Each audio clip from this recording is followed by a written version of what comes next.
박정우의 스팟 목요일 순서 여러분들 또 기다리시고 계신 분입니다. 김용남 전 의원 함께합니다. 안녕하십니까? 네, 안녕하세요. 네, 반갑습니다. 네, 어제 아유, 고맙습니다. 네, 어제 제가 코스피를 보면서 이거 코스피 얘기부터 해야겠다라고 좀 벼르고 있었는데 오늘 보니까 그래 조금 그래도 반등 초반엔 많이 반등했다가 지금 약간 반등세가 그렇죠. 줄어든 조금 감도 줄어들고는 있는데 있죠. 예. 자 이거 어떻습니까? 코스피 5천 못 가고 이렇게 끝나는 겁니까? 아이고 갑니다. 갑니다. 무조건 가요. 근데 예. 4,200까지 너무 빨리 올랐어요. 사실은 저도 깜짝 놀랄 놀랄 정도로. 정도로 오우, 야 정말 많이 오르네. 근데 이게 이제 매일 오를 수는 없어요. 네. 주가라는 게 매일 오르면 안 됩니까? 매일 오르면 주가 조작이죠. 그건 김건희 일당들이 네, 하는 하는 거지. 거. 매일 오를 수는 없는 거고. 그리고 예. 이제 최근에는 몇 가지 이슈가 있었죠. 제일 큰 건 미국의 그러니까 FOMC에서 우리로 따지면 이제 금통위 같은 금통위 데서 금리 결정하는. 12월에 당연히 0.25% 우리식의 기준금리를 내릴 줄 알았는데 네. 파월 의장이 뭔 소리야? 아. 안 내릴 수 있어. 뭐 이런 얘기를 세게 하는 바람에 예. 일단 미국 금리가 조금 튀어 올랐어요. 근데 뭐 아시겠습니다만 금리가 오르면 주식에는 안 좋은 영향이 네. 있죠. 그러니까 그렇죠. 지금 10년짜리 미국 국채 금리가 네. 4% 밑으로 살짝 내려왔다가 지금 4% 위로 튀어 올라갔거든요. 일단 그게 있는 거고 네. 이른바 AI 거품론. 야 AI 이거 이렇게 돈을 쏟아 붓는데 이거 돈 되는 거 맞아? 내지는 이제 제일 중요한 건 핵심은 그거 같아요. AI 기업 다 살아남을 수 있는 거야, 쟤네? 그렇겠네요. 그건 쉽지 않을 거예요. 제가 예. 보기엔 1등만 살아남을 겁니다. 근데 1등이 다 먹는 시장이 될 가능성이 높죠. 그러니까 지금 각 기업이 뭐 오픈 AI뿐만 아니라 물론 그거는 비상장 회사입니다만 네. 뭐 메타, 뭐 마이크로소프트 다 AI에 돈을 쏟아 붓고 있잖아요. 왜냐하면 1등 해야 되니까. 그렇죠.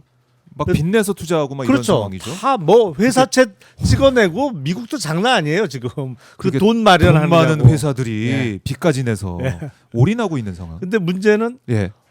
그래갖고 이제 반도체 가격이고 뭐가 많이 오르는 건 맞는데 저 AI 기업 다 살아남을 수 있을까? 그건 아니죠. 사실은 그 중에 일부만 살아남는 거지. 네. 이제 그런 걱정이 좀 겹치면서 그리고 미국이 여러 가지 문제가 있죠. 지금 이른바 셧다운도 너무 오래 맞아요. 지속되고 있고 지금 최장 기간이죠. 40일 가까이 돼 가잖아요. 그리고 언제 끝날지도 모르겠고 네. 그런 문제도 있고 사실은 아직은 제대로 물가에 반영이 안 되고 있습니다만 관세를 저렇게 없던 관세를 만들고 또 관세를 저렇게 높이면 네. 분명히 미국의 물가가 올라갈 수밖에 없거든요. 미국은 그렇죠. 제조업이라는 게 없는 나라잖아요. 거의 다 수입해다가 싸게 풍족하게 쓰는 나라인데 관세를 거기다 물리면 결국에는 최종적으로는 소비자들에게 전가가 되는 거죠. 그러면 물가가 오르고 물가 오르면 금리 다시 금리 금리 또 오르는 오르고 거 아니야? 그리고 그러면 다시 긴축하고 예. 뭐 이런 염려가 있는 거예요, 분명히. 그러니까 AI 이른바 이제 성장주 그 돈을 끌었어야 되는 그런 기업들은 금리가 오르면 또 타격을 받으니 그렇죠. 그건 또 부담이 되죠. 예. 그게 좀 여러모로 엮여가지고 중첩이 돼가지고 미국 시장도 좋지 않았고 뭐 반등했죠 간밤에는 반등을 그렇죠. 좀 예. 했는데 어쨌든 좋지 않은 흐름을 보였기 때문에 국내 시장도 코스피도 영향을 받았는데 일단은 어제에 비해서는 어제도 4천선은 지켰고 코스피가 오늘 약간 좀 반등하고 있는 상황이고 이런 걸 보면 아직 끝난 건 아니다. 그럼요. 근데 이제 최근에는 외국인들이 많이 팔았잖아요. 맞아요.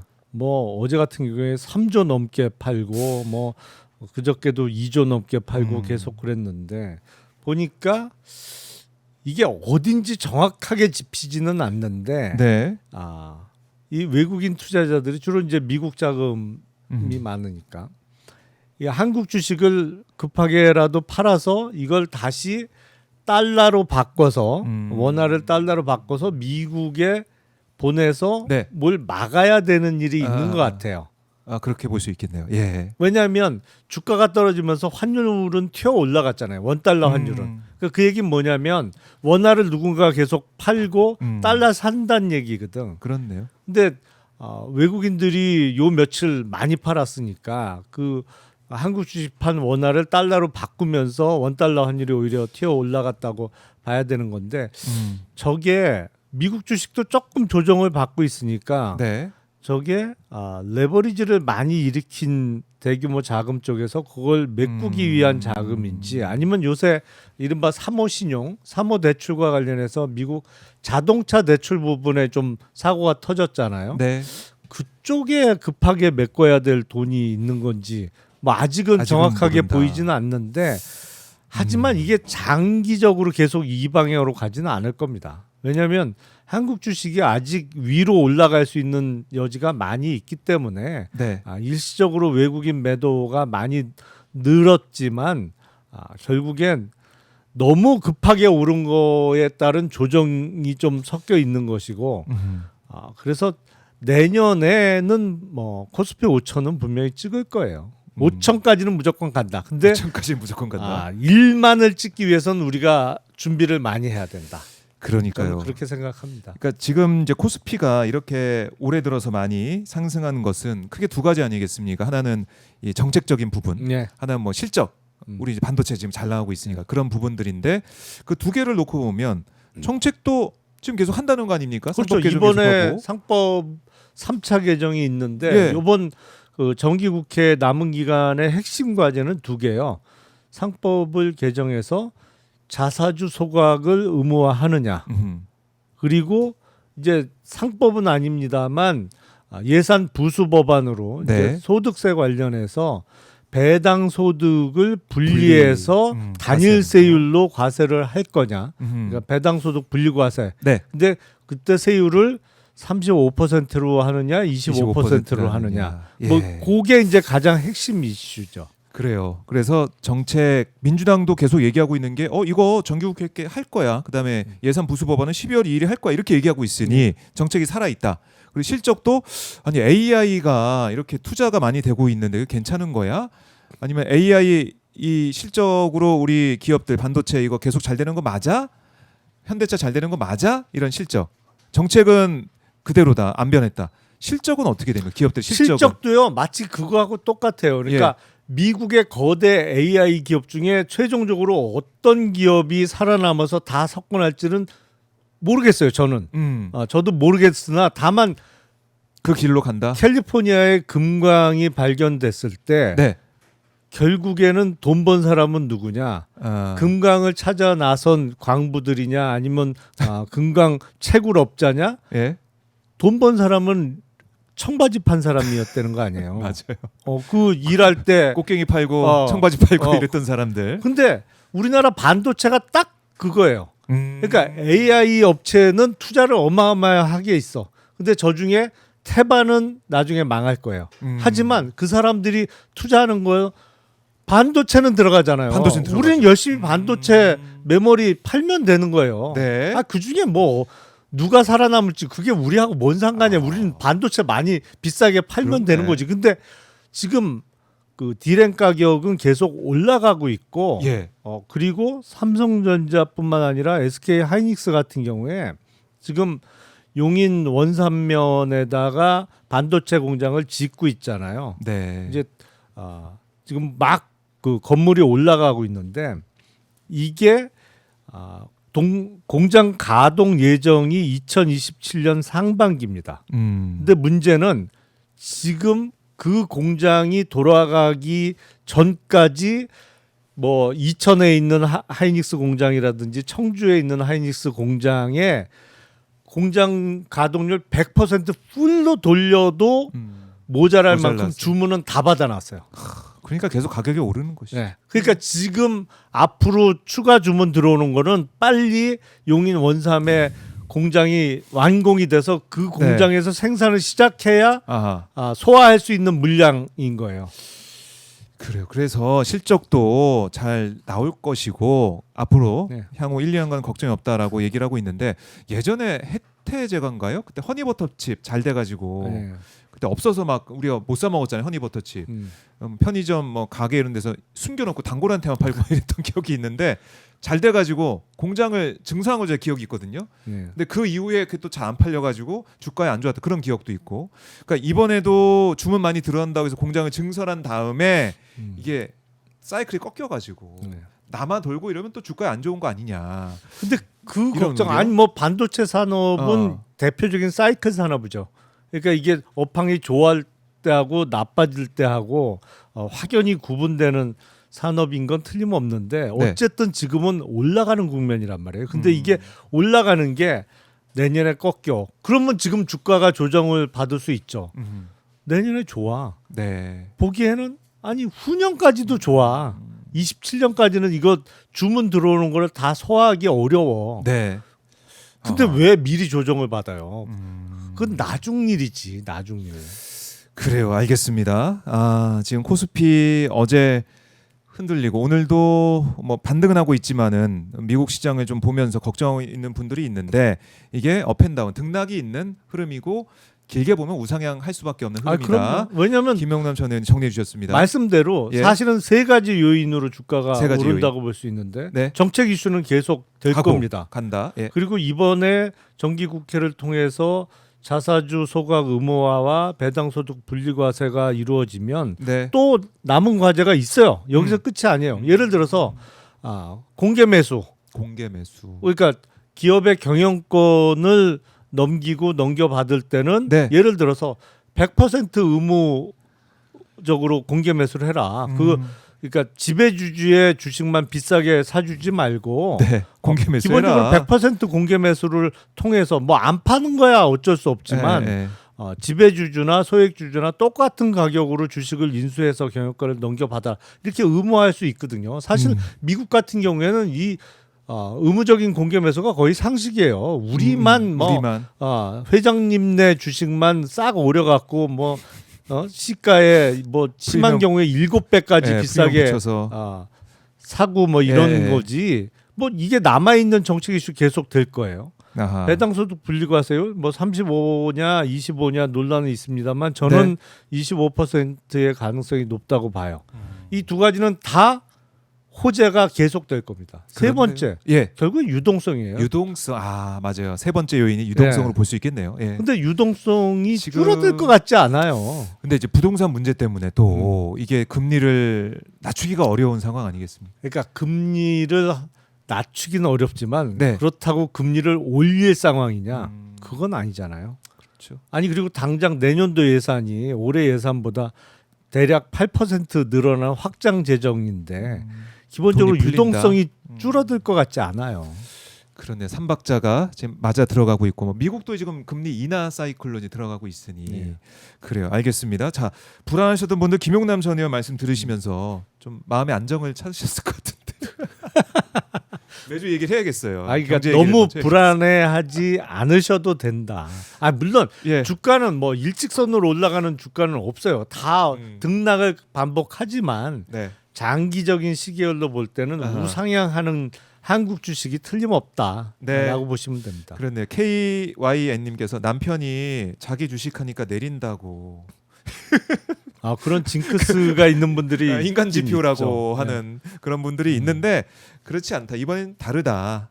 그때 코로나 때 상승장과도 다르고 그럼요. 이번엔 정책이 변하고 또 유동성 마찬가지로 또 실적도 뒷받침되고 있다. 이렇게 정리해 드리고요. 자, 어쨌든 근데 중요한 건 그거 아니겠습니까? 투자할 때 이거 내가 딱 6개월만 투자해서 2배 만들어 가지고 전세 자금 써야지. 이런 건 안 되잖아요. 그렇죠? 시간이 중요한 거 그렇게는 아닙니까? 투자하면 안 되죠. 어떻게 해야 됩니까? 투자할 때. 아니 마음가짐. 무조건 분할 매수하세요. 분할 매수. 그러니까 예를 들어서 예. 어제 오전에 250포인트 정도 폭락을 했잖아요. 네. 근데 그 전에 매일 오를 때는 좀 내리면 내가 사야지. 막상 내리면 못 사요. 겁나거든. 더 내릴까 봐. 어제처럼 거의 수직낙하하는 장에서 네. 매수 버튼을 누를 수 있다면 정말 강심장이에요. 그렇기 때문에 예. 매월 본인이 감당할 수 있는 감당할 수 금액, 있는. 그러니까 이 돈 내가 없어도 산다는 금액으로 네. 꾸준하게 매입을 하시면 미국의 대부분 웬만한 괜찮은 직장 다니다가 네. 은퇴한 사람들이 대부분 다 부자예요. 그게 뭐냐면 401k 때문에 아. 우리식의 이제 퇴직연금으로 근데 퇴직연금의 70%를 미국 주식에 투자하거든요. 근데 미국 주식이 수십 년간 장기적으로는 계속 올랐으니까 그 리타이어 하는 시점에선 다 부자가 돼서 은퇴한단 말이에요. 예. 근데 전형적인 분할 매수예요, 그게. 그렇네요. 그것도 회사에서도 같이 돈이 들어가죠. 아, 그러니까. 보조해주면서 들어가니까 자동적으로 강제 저축하듯이 강제 투자를 하는 거 아니겠습니까? 그러면 부자 됩니다. 네. 시간이 중요하고 감당할 수 있는 돈이 중요하다. 당장 신용 끌어쓰고 마통 떨어서 들어가자 이런 거보다는 감당할 수 있는 네, 월급 안에서. 아니 그러니까 신용 최근에 뭐 예. 권대영 금융위 부위원장이 예. B2냐 뭐 아, 레버리지 예, 레버리지 그 얘기. 뭐 그 논란이 있던데 사실 그 말이 그 말인 거예요. 그렇네요. 그렇잖아요. 그러니까 레버리지를 일으킨다는 얘기는 결국에는 뭐 자기가 가진 돈이 100인데 그걸 지렛대로 레버리지를 해서 그렇죠. 그걸 지렛대로 이용해서 사실은 투자 금액을 더 늘린다는 늘린다. 얘기잖아요. 예, 예. 그 결국엔 뭐 신용을 쓴다라고 표현을 하든 아니면 빚을 내서 네. 투자를 한다고 표현을 하든 그 말이 그 말인데 음. 저는 도대체 무슨 차이가 있는지는 모르겠어요. B2나 레버리지나 결국엔 똑같은 얘기인데 그러게요. 이른바 레버리지 투자는 상승장에서 확실히 더 많이 단기간에 돈을 버는 건 틀림없죠. 네. 근데 이건 정말 자신 있는 사람들만 해야 돼요. 그러니까 그냥말로 이제 주가창 계속 보고 있으면서 막 하는 사람도 어려운데 우리 직장인들이나 네. 다른 일 하시는 분은 그거 어떻게 또 하겠습니까? 아니 그리고 예? 대부분 이제 증권회사에서 그 대출을 해주잖아요. 근데 주식담보대출이 이자율이 비싸요. 보통 7% 내지 8% 하거든. 여러분 연 8% 수익은 절대로 작은 수익이 아닙니다. 그 이제 복리로 매년 늘어나면은 아니 근데 이게 일단 비용 이자를 자체가 8% 낸다는 거는 그걸 뛰어넘는 이익을 어마어마한 얻어거든요. 비용이에요, 사실은. 그래서 이거는 그냥 일반 투자자들은 안 하시는 게 좋다. 예. 오히려 그게 기본적으로 비용이 너무 많이 들어가기 때문에 네. 그 뛰어넘는 수익을 내는 거는 쉽지 않기 때문에 이른바 레버리지는 정말 자신 있는 사람만 네. 시기를 한정해서 하는 게 맞는데 문제는 우리나라 출신 중에 그러니까 한국인 출신 중에 주식 제일 잘한다고 소문났던 분이 있어요. 누구요? 그 빌황이라고 이른바 이제 젠스낭 말고 빌황이요? 그 황 회장님 말고 다른 황 회장님이 있었는데 이제 물론 이제 교포 출신이고 미국에 보면 타이거 컵스라는 용어가 있습니다. 타이거 컵스. 그게 이제 옛날에 타이거 매니지먼트라는 회사가 있었어요. 그러니까 사모펀드 운용사인데 그 출신들이 지금 사모펀드나 이쪽 자산운용업에 많이 진출해 있어요. 네. 그래서 그게 수십 개가 되는데 그 타이거 컵이 이제 이 컵 말고 그 어떤 새끼 자식 얘기할 때 CUB CUB. 타이거 컵스라는 그 용어가 있는데 그 중에 한 멤버였어요. 근데 이 양반이 주식해서 돈을 어마어마하게 많이 벌었죠. 그래서 한국인 출신 중에 주식 제일 잘한다고 했는데 네. 아르케고스인가 뭐 그 사람이 운영하던 그 운용사 이름이 그런 거였는데 네. 중국 주식에 레버리지 투자를 많이 했다가 레버리지를 보통 400% 정도 일으켰던 것 같아요. 네. 한 번에 망했어요. 왜냐면 그 레버리지를 400% 일으킨다는 얘기는 자기 돈이 100만 원 있으면 500만 원어치 주식을 산다는 얘기거든. 플러스 400% 해서 네. 500만 원. 네. 근데 그 얘기는 뭐냐면 주식이 20% 떨어지면 깡통 된다는 얘기예요. 그래요? 어떻게 그렇습니까? 아니 그렇죠. 20% 떨어지면 500만 원이 400만 원 되는 거잖아요. 네네네. 근데 그 400만 원은 다 빚이야. 자기 원래 돈은 100만 원이 있었던 그렇네요. 거잖아요. 예. 그럼 당연히 마진콜이 들어오죠. 야, 너 돈 더 넣어. 이거 주식 이렇게 떨어졌으니까. 네 마진콜 당하는 순간에 이미 그 쓸 수 있는 한계까지 레버리지를 썼기 때문에 네. 더 이상 돈을 넣을 수 없. 어디서 신규 자금을 투자받기 전에는 네. 돈을 넣을 수가 없어요. 아, 그렇네요. 근데 마진콜 당했다라고 소문이 쫙 나는 순간에 누가 돈을 빌려줘? 줘요? 거기에다 한 번에 망했어요. 한 방에. 아하. 그러니까 레버리지는 그만큼 위험하고 네. 이른바 이제 선수들도 당한다. 가끔. 그래요. 경각심을 다시 한번 네. 일깨워 주셨습니다. 휴식중님도 한 방에 훅 간다 이렇게도 말씀하고 계시고, 자 이숙님이 황 씨가 주식 머리가 좋은가 봐요. 뭐 이렇게 말씀하고 계시고. 아니 근데 젠슨 황의 그 황 회장님은 뭐 주식 운용해서 큰 돈 버신 분은 네. 아니고 자기 사업 그러니까요. 열심히 해서 황. 부자 되신 거고. 그러게 말입니다. 자, 그래서 B2 레버리지 안 되고요. 감당할 수 있는 또 시간을 길게 보시고 하는 게 맞다. 이렇게 강조를 하겠습니다. 짝퉁님도 매일 조금씩 해야 됩니다. 오선아님이 저는 오늘 매수했습니다. 이렇게 하시고 이윤희님 저도요 조금이지만 좀 더 넣었죠. 이렇게 말씀하고 계신데요. 자, 이런 가운데 국민의힘이 주가가 하락하는 모습. 지금 보니까 코스피가 또 4천선 내려왔다 또 지금 올라가고 왔다 갔다 하고 있습니다. 4천 아이고, 초반인데 사랑도 움직이고 주가도 움직이고 그런 거예요 원래. 한결 사랑은 같은 게 움직인 어딨어요. 거야. 예, 주가도 움직이는 거야. 근데 국민의힘에서는 바로 어제 장동혁 대표가 그러더라고요. 정치 선언으로 주가 올리는 건 불확실성 키운다. 코스피 딱 하락하니까 딱 이 말을 기자들에게 했습니다. 이런 국민의힘 행태는 어떻게 보십니까? 그러니까 국민의힘의 그 가장 큰 문제 중에 하나인데 문제 중에 하나가? 네, 그뭐 다른 문제도 많습니다만 자본시장에 대한 이해도가 너무 떨어져요. 제가 국힘에 있었잖아요. 아 예. 그때 속 터져서 죽는 줄 알았어요. 아 그래요? 사실은 그때 그러니까 2023년 여름으로 기억을 하는데 네. 제가 이제 소액주주 혁명이라는 책을 그해 봄에 냈어요. 23년 봄에 내서 네. 그 책의 이제 요약본이라고 할 수 있죠.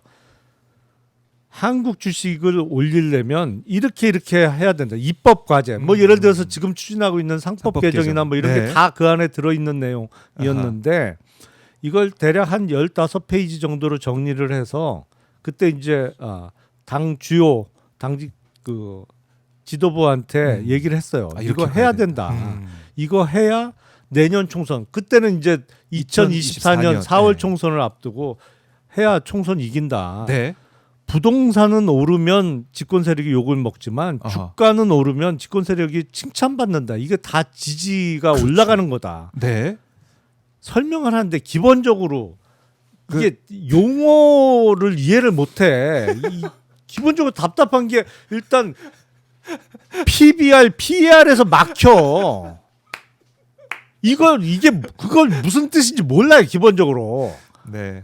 그러니 이게 말이 안 돼. 보통 네. 그 기본적으로 그 기본적인 지식만 있어도 10분이면 끝날 설명을 1시간을 해도 못 끝내. 이게 다 막혀 곳곳에서. 그래서 제가 보기엔 이러면 집권 세력이 못 되는 겁니다 기본적으로. 아니 그러니까 모름지기 정치를 하려면 어떤 사람이 모든 분야에 다 해박한 지식을 가질 수는 없어요. 그건 노벨 수상자들도 그런 사람은 없지. 그렇겠죠. 자기 전문 분야라는 분야가 게 있지만 예. 노벨 수상자는 자기 전문 분야를 깊게 파면 노벨상 받지만 정치를 하려면 적어도 골고루 얇게라도 알아야 돼요. 어느 정도는. 예. 근데 기본적으로 그게 안 돼. 어. 제가 보기엔 장동혁 대표도 네. 이게 정치 선언으로 올라가는 주가가 절대 아니거든요. 그럼요. 정책으로 그 입법으로 해결해 나가고 있기 때문에 올라가는 주가예요. 그렇죠. 지금부터 주가 오를 겁니다. 아니면 주가 올려 한다고 아하. 올라가나요? 그건 아니지. 근데 그렇게 올라가는 주가가 지금 아니거든. 절대로. 이게 약간 이해도가 떨어지는 것 같아요. 아니 외국인 투자자들이 어떤 투자자들인데 그럼요. 예? 지난번에 밸류업 한다고 했을 때도 속았잖아요. 속아서 나간 사람들인데. 아니 그나마 예. 제가 그때 보고를 했잖아요. 근데 그 보고서를 이제 제대로 이해 못했지만 그때 나중에 이제 알아보니까 그 보고서가 금융위에 넘어갔어요. 제가 이제 보낸 보고. 보고서가. 네. 그래서 그때 그 2023년 연말쯤 나온 게 이른바 밸류업 프로그램이에요. 근데 내용은 괜찮았는데 문제는 실천 의지가 없었지. 왜냐하면 기본적으로 밸류업을 대기업 쪽에서 싫어해요. 특히 밸류업 이제 자체를 왜냐하면 자기 회사 주가 올라가는 거 안 좋아하거든. 그렇더라고요. 예. 그게 나중에 뭐 여러 뭐 승계 문제도 있고 여러 네. 가지로 해서 일부 꾹꾹 누르고 있는 거 아닙니까? 그렇죠. 그래서 그 밸류업 프로그램이 그냥 흐지부지 되고 흐지부지. 말았죠. 그래서 그걸 보고 들어왔던 투자자들이 실망하고 나가고 네. 그래서 신뢰를 잃었었는데 이번에 봤더니 상법 개정한대. 했네. 1차 했네. 2차까지 했어? 3차 한대. 그리고 이번에 대주주 기준도 네. 50억, 10억으로 사실 이재명 대통령이 10억 생각이 있었던 것 같긴 한데 어쨌든 50억 시장의 목소리에 따라서 네. 가버렸다.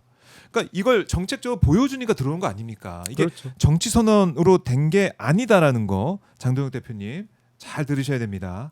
이거 장동영이 부동산은 신의 경지인데 이렇게 말씀하시면 되겠네.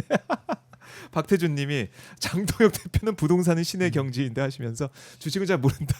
아니 신의 그러니까 경지. 이게 대부분 여섯 채 막 이런 보면 거. 제 경험에 의하면 네. 부동산은 잘 아는데 주식은 모르더라고. 장동영 대표 맞아요. 부동산 6채 뭐 땅 뭐 이런 얘기 많이 또 회자가 되고 있죠.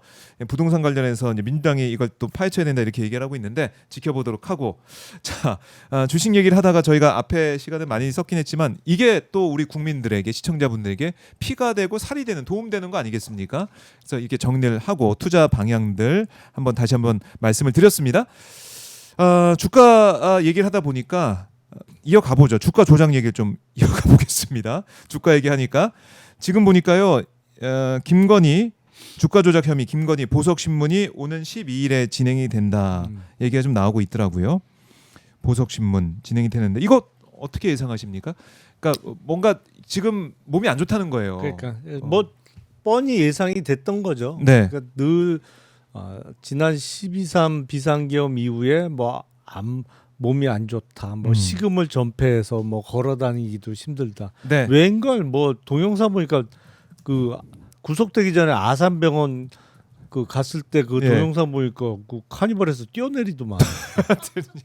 뭐 안 좋긴 뭐가 안 좋아요. 근데 뻔히 이제 건강 이유로 병보석 신청할 거는 예상이 어지럼증 됐는데 있고 불안 증세 있다 뭐 이런 거 같아요.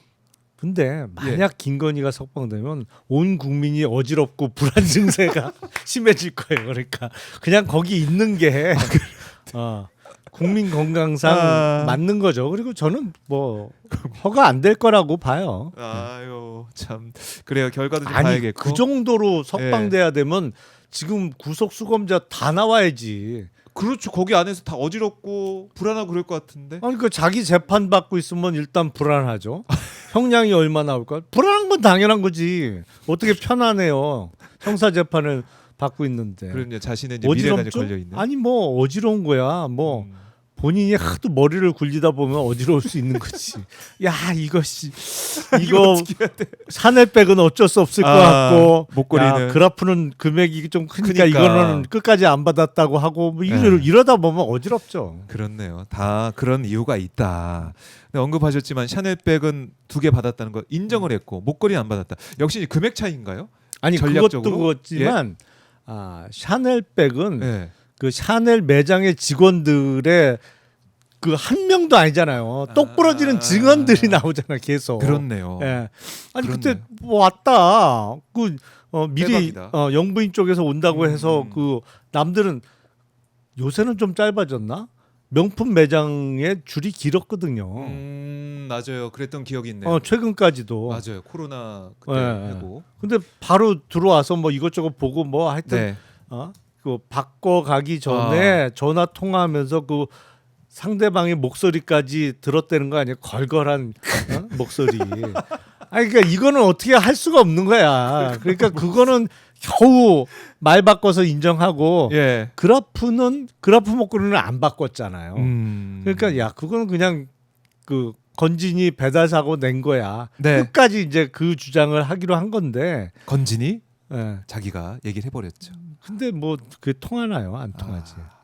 그래요. 그러니까 뭐 전략상으로 인정할 수밖에 없는 거 인정하면서 가는데 결국에는 다 이제 드러나는 방향으로 간다라는 거. 아, 걸걸한 목소리에 터졌네요. 저는 그 생각이 나가지고 그래요. 예, 안 될 것이다라는 거 정리를 해보고 자, 이 주가 조작 얘기하니까 김건희 이제 폰 이른바 뭐 판도의 폰이라고 언론에서 표현을 했던데 2013년부터 2016년까지 쓴 그 폰이 건진 법사 이 주거지 법당 거기서 발견됐다는 거 아니겠습니까? 네. 포렌식 해봤더니 수백 건의 문자를 주고받은 남성이 있다. 네. 근데 이 남성이 그 시점에만 연락 주고받은 게 아니라 지난해 음주운전으로 단속이 돼서 딱 왜 술 마셨냐 들어봤더니 지인이 4년 만에 무죄 받았어요. 그래서 축하주했어요. 뭐 이렇게 얘기를 해서 무죄가 아니고 무혐의. 무혐의 받았다고 해서 너무 기분 좋아 술 마셨다. 아니 그런 얘기 한 사람. 들리는 얘기로는 예? 경찰 조사 받으면서는 지인이라고 표현 안 했대요. 근데 그걸 지인으로 표시해. 그러니까 김건희하고 내가 술 먹다가 이거 했는데 네. 니들이 나를 단속을 해. 뭐 마치 그런 그런 거지. 분위기. 야, 내가 이런 사람이야. 너가 날 서장도 단속해? 아니야. 이건 뭐 예? 그 이모 씨는 야 내가 지금 네. 공모하고 한잔 하고 뭐 하다가 지금 걸렸는데 니들이 나를 잡아? 뭐 거의 그 수준인데 V제로랑 마셨어 이거. 경찰관들이 놀래서 네. 지인으로 정리했다는 거잖아요. 조서에는 거기다 어머머머. 차마 김건희라고 쓸 수가 없어서. 그러게 말입니다. 그런 그러니까 의심이 들 수밖에 없는 그 음주 단속까지 있었기 때문에 최근까지 연락 주고받았다. 이거는 합리적으로 의심할 수밖에 없어요. 이 사람과. 아니 근데 이른바 기업 사냥꾼으로 알려져 있죠. 그리고 네. 전과 한 4범쯤 된다고 하죠. 그렇고요. 그러니까 사실은 누군지 이제 특정이 되는 상황이죠. 예. 그 이른바 네. 가장 점잖게 표현하면 무자본 M&A 하는 사람들이잖아요. 그 얘기 뭐냐면 지돈 한 푼도 없이 회사 사들인다는 얘기인데 거기 뭐 각종 네. 불법적이고 탈법적인 수단이 많이 동원되는데 네. 뭐 이른바 그 인수할 회사의 자산을 담보로 대출을 일으킨다든지 아니면 뭐 시작은 그 사채 급전을 얻죠. 네. 급전을 얻어서 뭐 각종 사채도 발행해갖고 이렇게 해갖고 결국엔 자기 돈 안 들이고 주가를 부양시키거나 뭐 이 과정에서 네. 털고 나오거나 아니면 회사 자산을 다 팔아서 이제 그거를 이른바 속된 편으로 다 빼먹고 나오는 사람들인데 네. 그 과정에서 불법에 행해지니까 전과가 생기는 것이고 네. 딱 보면 그 김건희와 매우 밀접한 관계였다는 그 이모 씨를 보면 역시 유유상종이다. 유유상종이다. 끼리끼리 놀았다라는 아하. 생각이 들어요. 그러니까 결국 이 도이치 주가 조작이 사건 1차 이 주포가 조작을 도와달라 의뢰한 인물이다 이렇게도 좀 알려지고 얘기가 나오고 있는 거 아니겠습니까? 그러니까 인연이 오래된 사람이다. 네. 김건희와. 대략 뭐 10년 정도? 2010년부터는 네. 알고 지냈다고 하니까요. 그러니까요. 그러니까 이 도이치 1차 조작 사건에 있어서도 중요한 인물일 수도 있고 그러면 주가 조작 관련해서 김건희와 여러 가지 연락을 주고받은 사람일 가능성이 크고 그렇기 때문에 이거는 특검이 확실히 수사를 해야 되는 건데 이번에 놓쳤다는 거 아닙니까? 그러니까 그게 아쉬워요. 참. 사실은 이제 잡았어야 되는데. 잡으러 갔는데 네. 뭐 2층 베란다에서 뛰어내려 갖고 도망갔다. 그래서 음. 못 잡았다는 건데. 아니 근데 왜 그런 실수를 했는지 잘 모르겠어요. 그 보통 그 경찰관들이 사람은 정말 잘 잡아요. 아 그래요. 예. 음. 잘 잡아오거든요. 음. 그래서 아니 그러니까 그 집이 만약에 뭐 한 7, 8층이었다면 거기서 못 뛰어내리지. 아, 그렇지. 근데 그 주거지를 알고 들어갔으면 그 정도는 대비를 했어야 되는데. 다 출구를 다 막고 네. 대비했어야 될게 좀 아닌 아니 게 아니냐. 그리고 잡으러 갔다는 얘기는 체포영장을 발부받았다는 얘기고 그렇죠. 체포영장이 나왔다는 얘기는 거기에 범죄 사실이 있다는 얘기거든요. 저는 그 범죄 사실을 뭐로 받았을까가 아하. 대단히 궁금해요. 그게 그래요. 도이치모터스 사건이 아닐 가능성이 저는 높다고 생각을 해요. 아. 그러니까 폰에서 나온 뭐 예를 들어서 네네. 김건희가 완전 그때는 뭐 V0였으니까 아. 그렇게 밀접한 이모 씨가 김건희를 이용해서 돈벌이를 하려고 안 했을까? 아 그래요. 했을 가능성이 매우 그렇네요. 높죠. 예.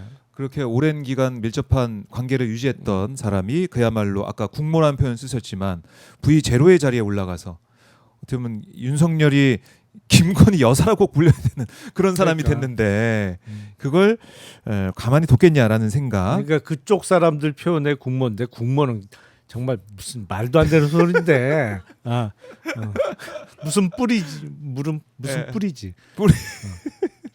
그게 그래요. 왜 우리가 흔히 얘기할 때 예. 이제 개뿔 뭐 이런 얘기를 하는지 그렇죠. 아세요? 왜냐면 그거는 개는 뿔이 없잖아요. 그렇죠. 뿔은 뭐 염소나 소에는 있지만 개뿔, 개한테는 그래서. 뿔이 없지. 그러니까 택도 없는 세상에 없는 얘기다 이거지. 그렇네요. 그거는 말도 안 되는 소리 하지 마라 할 때 이제 개뿔 뭐 이런 표현이 나오는 거죠.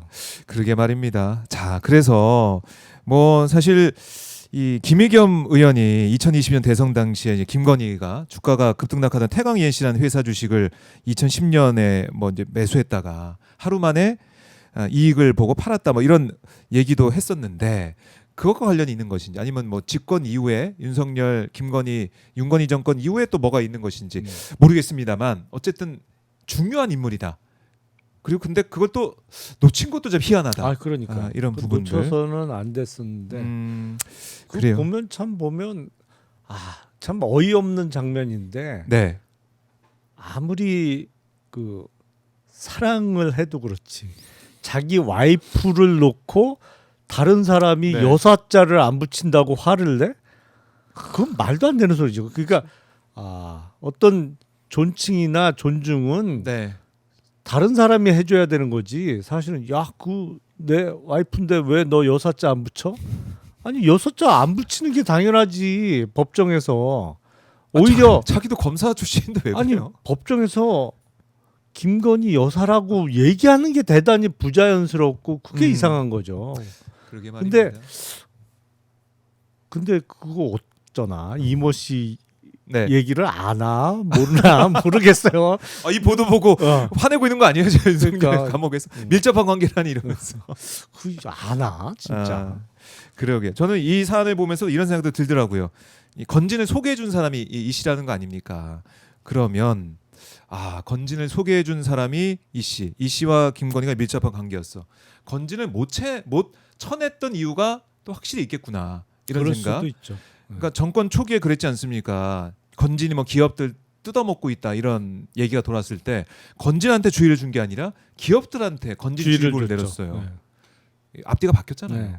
그래서 건진을 못 건드는 이유가 이 씨 때문인가? 저는 이런 생각도 들더라고요. 지금 생각해 보니까.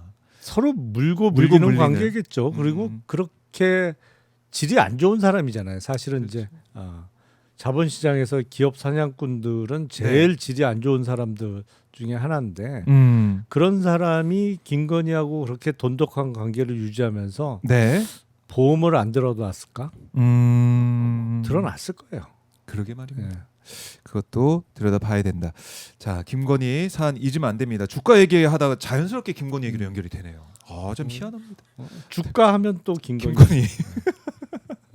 그런데 윤석열이 했던 이 곽종근 사령관이 폭로한 네. 이 내용도 충격적 아닙니까? 그렇죠. 그리고 자신의 이제 음주 스타일, 음주 이 어떻게 하는지도 매일 이렇게 먹었을 것 같은데 사실은 그것도 자신의 입으로 다 얘기를 했어요. 예. 그리고 저는 놀랐던 게 뭐냐면 계란말이 얘기하고 한남동 고깃집에서 김치 가지고 약간 입맛을 좀 다시면서 얘기하더라고요. 먹는 거에는 진심이죠. 그 술자리를 정말 묘사를 좀 열심히 하면서 입맛까지 다시는 모습. 이게 뭡니까? 아니 그러니까 예. 그 뭐랄까요? 지금 이제 내란을 일으켜서 구속돼서 재판받고 있는 전직 대통령입니다만 네. 보면 볼수록 야 저런 사람도 대통령을 하긴 했구나. 3년이지만 물론 중간에 탄핵당해서 쫓겨났지만 네. 어쨌든 대통령이 되긴 됐잖아요. 예. 하기도 했고 3년 정도. 3년이나. 예. 진짜 자괴감이 드는 거죠. 그러니까 제가 보기엔 지금 국민의힘은요 제일 급하게 처리해야 될 일이 있어요. 어떤 겁니까? 윤석열 피고인의 변호인들에게 네. 로비를 해서 제발 법정 나오지 마라. 재판 나오지 마라. 그냥 서울구치소에 처박혀 있어라. 제발 좀. 그게 낫다. 그게 제일 급하죠. 그러니까 나와서 말하는 한마디 한마디, 표정 하나하나가 뉴스가 되고 다시 국민들 트라우마를 일깨운 거 아니겠습니까? 그렇죠. 아니 그게 본인 입으로 여지없이 드러냈잖아요. 네. 와, 와. 국군 통수권자가 예. 우리 군의 주요 전력의 사령관들을 다 불러 모아서 그렇잖아요. 거기 뭐 특전사령관, 네. 수방사령관, 뭐 우리 전력의 핵심이잖아요. 그 사령관들 별을 수십 개 불러들여 갖고 폭탄주 20잔씩 먹이고 완전히 뻗게 만들어? 아니 그러니까 그걸 얘기하고 싶었던 거잖아요. 본인이 그쵸? 신문하는 내용은 네. 야 내가 술을 많이 그렇게 많이 돌려갖고 너 뻗었잖아. 만취해서 기억 못하는 거 아니야? 네, 그 얘기라고. 이 얘기를 듣고 싶었던 거잖아요. 저 완전히 지금 술이 만취해갖고 기억이 네. 안 나요. 일부 안 나요라는 얘기를 그렇지. 끌어내기 위해서 그 얘기를 그렇게 장황하게 한 건데. 네. 근데 내가 보니까 곽정근 전 사령관이 술이 더 센 것 같아. 술이 실제로 더 센 것 같아요. 센 것 같다. 그러니까 세세히 다 기억하잖아요. 오히려 윤석열이 필름을 끊겼나? 저는 이런 그럴 생각이 수 좀 있어요. 들더라고요. 막판에 필름 끊겼을 가능성이 예. 높아요. 그러니까 그거 보면 야 국군 통수권자가 저게 할 짓이냐? 그러다가 상황 생겼으면 어떻게 할 뻔했어. 그렇게 말입니다. 매일 술에 취해서 이러고 있었다. 아니 그 사령관들이 다 만취해 있는 상태면 그렇네. 상황이 생겨도 대처가 안 되잖아요. 그렇네요. 지휘관들이 다 아니, 이렇게 무엇보다도 한 자리에서 술 먹고 국군 국군 통수권자는 고주망태가 되어 있어 이미. 예. 근데 지 혼자 술 먹으면 그것도 문제지만 군사령관들 다 모아놓고 폭탄 20잔씩 다 돌려갖고 뻗게 만들어? 야, 뭐 어쩌자는 거야 지금. 와. 근데 그걸 우리 자기 대한민국 입으로 안보를 얘기를 해. 자기 입으로 자랑스럽게 얘기를 해. 그리고 이 우리 군 다녀오신 분은 아시겠지만은 지휘관이나 그러니까 자기가 높은 사람이랑 술 마시고 이렇게 하게 되면 정신이 좀 더 또렷해지거든요. 긴장하죠. 아무리 술 마셔 술이 네. 안 취하는 경험은 다 하시지 않습니까? 그래서 아마 곽정근 사령관 술도 셌을 수도 있고 이 대통령과 같이 술 마시는 자리 누가 정신줄을 놓고 있겠습니까? 그러니까. 그래서 이 증언 한동훈 잡아와라 총으로 쏴서라도 죽이겠다 이 얘기. 그러니까 한동훈 등이 정치인 얘기를 했다고 하는 그 뒤에 또 어떤 얘기를 했을지는 모르겠지만 어쨌든 한동훈은 확실히 들었다는 거니까 그 얘기. 그러니까 이게 계엄이 예전부터 꾸준히 준비를 해왔고 어떻게 하겠다는 그 생각을 계속 되뇌이고 있었다라는 거. 네. 그럼 확실한 거 아니겠습니까? 그렇죠. 네. 그리고 추경호 전 원내대표가 이제 체포동의안 표결이 있겠지만은 그 전에 계엄 전에 또 만났다는 거예요 윤석열을. 그럼 만났을 때 과연 무슨 얘기를 했겠느냐? 이 술 먹으면서 했던 얘기 똑같이 하지 않았을까요? 좀 그런 생각도 들더라고요. 예? 그러니까 계엄 얘기 뒤집어 버리겠다, 뭐 다 잡아들여서 죽이겠다 이런 얘기를 계속 반복적으로 했지 않았을까? 최소한 10월 이후에는. 근데 그 후에 추경호를 또 만났다고 하니까. 그렇죠. 이제 그 증거를 얼마나 찾아낼 수 있느냐의 문제는 남습니다만 네. 뭐 평소에 성정으로 볼 때 그러고도 남았겠죠. 그러니까요. 근데 추경호에서 계속 이거 아니다. 표결 방해 아니다. 국민의힘 의원들도 성명서까지 내 가지고 표결 방해 없었다. 표결 방해죄가 웬 말이냐 이러고 있는데 그 국민들이 그러면 왜 국민들은 그 시간에 속옷바람으로 막 잠옷바람으로 달려왔습니까? 거기에 대해 설명이 안 돼요. 추경호도 원내대표실에 있는데도 표결 안 하고 그냥 당사로 가버립니다. 그렇죠. 근데 이제 일부 좀 비법률가 출신의 국회의원, 뭐 예를 들어서 이준석 의원 같은 경우에 야 그 면책특권 대상이다. 국회의원의 대상이다. 표결과 발언에 대해서는 예. 면책특권이 주어지는데 어떻게 영장을 칠 수 있냐라고 얘기하는데 그는 이제 그 법조문을 좀 이해를 못한 것 같아요. 그래요? 그러니까 국회의원의 면책특권이 주어지는 것은 네. 국회의원의 직무에 관하여 국회 내에서 행한 표결과 발언에 대해서 면책특권이 주어지는 거죠. 그러니까 그 이준석 의원의 논리대로라면 네. 내란 동조가 국회의원의 직무 범위에 포함돼야 돼요. 그 말이 안 되잖아요. 말이 안 그게 되죠. 법 조문에 분명히 직무에 관하여라는 그 문구가 있단 말이에요. 그러니까 네. 지금 표결은 뭐 국회의원의 발언은 국회에서의 발언은 무조건 면책특권의 대상이 되는 게 아니고 네. 직무에 관해서 행한 게 면책특권의 대상이 되는 거지. 그러니까 비상계엄 해제 결의를 방해하기 위한 그래서 내란의 상태를 더 오래 유지하기 위한 네. 아니면 내란을 계속되게 하기 위한 것은 국회의원의 직무 관련성이 있다고 볼 수 없단 말이에요. 그러니까 아예 애시당초에 면책 특권은 검토 대상이 될 수가 없는 거지. 근데 법 조문은 그렇네요. 슬쩍 보고는 그렇게 예, 그 공개적인 주장을 하는 거로 봐서는 아하. 참 그렇네요. 공부 좀 해라. 예, 공부 좀 해라. 뭐 이준석 의원도 사실은 충분히 담 넘어서 국회의원 들어올 수 있을 것 같은데 시끄러 임마 이러면서 안 들어왔던 안 거 들어왔죠. 아닙니까? 그 영상이 남아 있습니다. 그래요. 그래서 국민의힘 이런 주장 먹히지 않을 것이다. 이준석 의원도 잘못 생각하고 있다. 이렇게 또 정리를 해 보도록 하겠습니다. 자, 내일 윤석열이 재판도 나온다고 하네요. 체포방해 재판. 그 국민의힘이 매우 당혹스러울 거예요. 네. 왜 또 안 나오더니 저렇게 매일 나와? 아마 이제 막판에 좀 나와서 뭔가 좀 해보려는 것 같은데 모르겠어요. 이 재판이 예. 항소심은 지방선거 때까지 갈 수 있나요? 너무 늦어져서. 그러니까 아니 네. 근데 지방선거 때까지 윤석열 피고인이 이렇게 맹활약을 해주면 이건 호재인데. 민주당 입장, 여권 입장에서는 호재. 네. 그렇게 되겠네 또. 네. 시점이 오히려 이제 맞물려서 간다. 이렇게 되면 알겠습니다. 이 윤석열의 내일 재판 출석한다면 또 어떤 얘기를 할 것인지 주목을 좀 해보겠습니다. 그리고 이것도 여쭤보고 싶은데 이재명 대통령이 정부자산 매각 중단을 긴급 지시했습니다. 특히 이제 YTN에 대한 얘기가 또 나오더라고요. 네. 공교롭게도 YTN은 또 김건희가 콕 찍어가지고 복수하겠다. 그렇죠. 라는 얘기를 한 게 녹취가 또 나와버리고 YTN 헐값 매각 감사를 하겠다. 이것도 좀 이상하긴 이상했어요 그 당시에.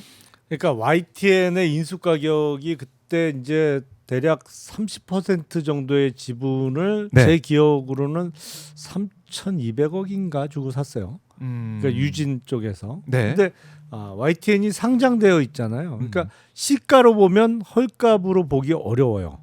워낙 주가가 낮으니까. 낮으니까. 근데 YTN이 갖고 있는 네. 자산 가치로 따지면 헐값이 맞죠. 근데 우리나라 회사 그런 회사 너무 많지. 사실은 이른바 PBR 뭐 0.2, 0.3 회사도 여길 많으니까. 그러니까 예. 주가랑 이 회사의 재산 가치는 어마어마하게 높아. 근데 네. 시총은 낮아. 주식 갖고 있어봤자 소용이 없으니까 안 사는 관리 거죠. 안 하고 그냥 놔두고. 그러니까 헐값 매각이 자산 기준으로는 헐값이 맞아요. 네.